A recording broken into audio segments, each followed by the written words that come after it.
L'onde de choc se fait sentir partout en Amérique du Nord avec cette guerre tarifaire avec les États-Unis qui s'apprête à commencer dès mardi avec l'imposition de tarifs douaniers. Le gouvernement du Québec prépare sa réplique d'ailleurs. Alain, le Québec emboîte le pas à l'Ontario, on vient de l'apprendre. Oui, à l'Ontario, à la Nouvelle-Écosse, à la Colombie-Britannique, et ce n'est pas rien, là, entre autres pour le Canada, parce que le Québec est le deuxième plus grand importateur de produits d'alcool des États-Unis, derrière la LCBO, là, l'équivalent de la SAQ de l'Ontario. On parle de plus de 1500 produits là, qui sont importés ici au Québec, et c'est le quatrième vendeur, les produits américains.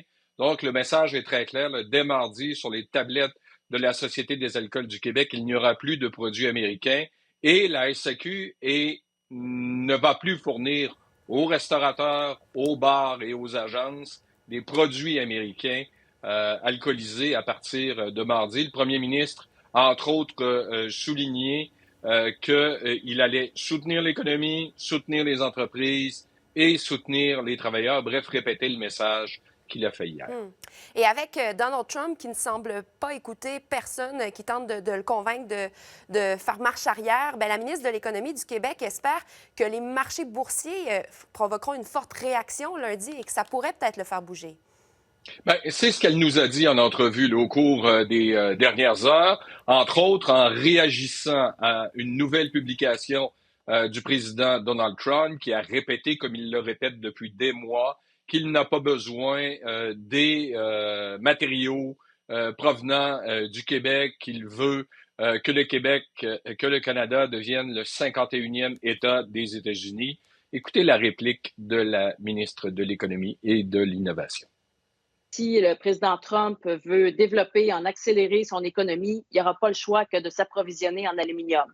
Il nous dit qu'il veut se distancer de la Chine.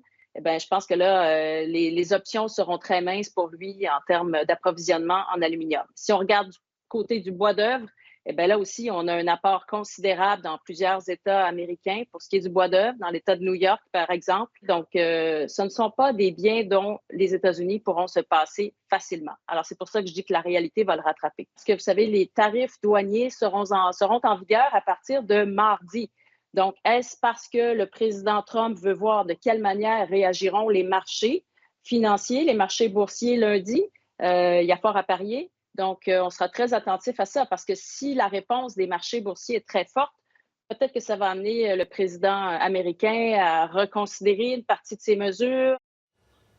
Et Alain, le gouvernement devrait révéler rapidement comment il va aider les entreprises dans cette tempête.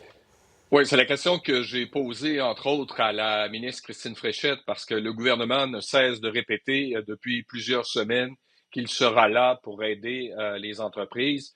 Ce que la ministre Fréchette nous a dit, c'est qu'on fonctionnerait sous forme de prêt, c'est-à-dire aider les entreprises à passer cette crise. Et hier, le premier ministre parlait de mois et voire même d'années avant que ça puisse se régler et de la perte potentielle de 100 000 emplois.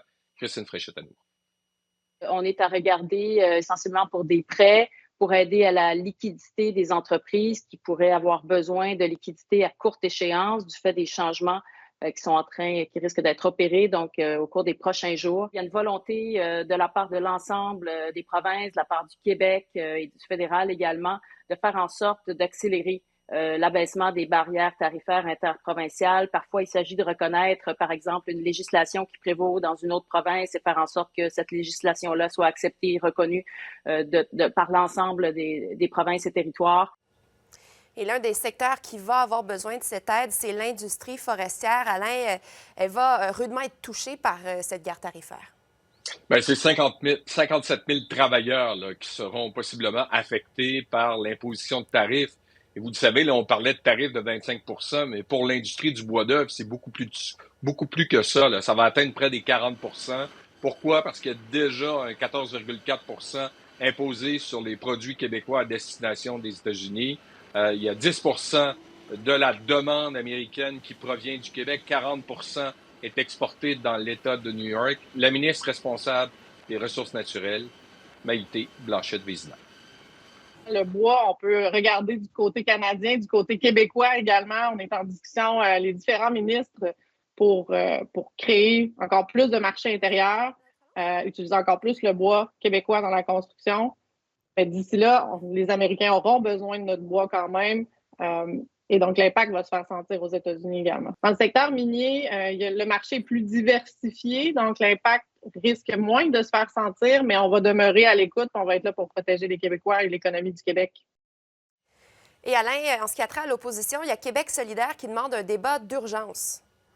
Oui, il y a une lettre qui a été envoyée par le leader parlementaire du deuxième groupe d'opposition à la présidente en demandant un débat d'urgence parce qu'il est très important, dit-il, que les parlementaires puissent faire entendre leur voix sur les mesures que doit prendre le gouvernement pour venir en aide aux Québécois. D'ailleurs, ce matin, sur nos ondes, ce midi plutôt sur nos ondes, aux questions que vous avez posées à la ministre de l'Économie, elle a été très claire, là.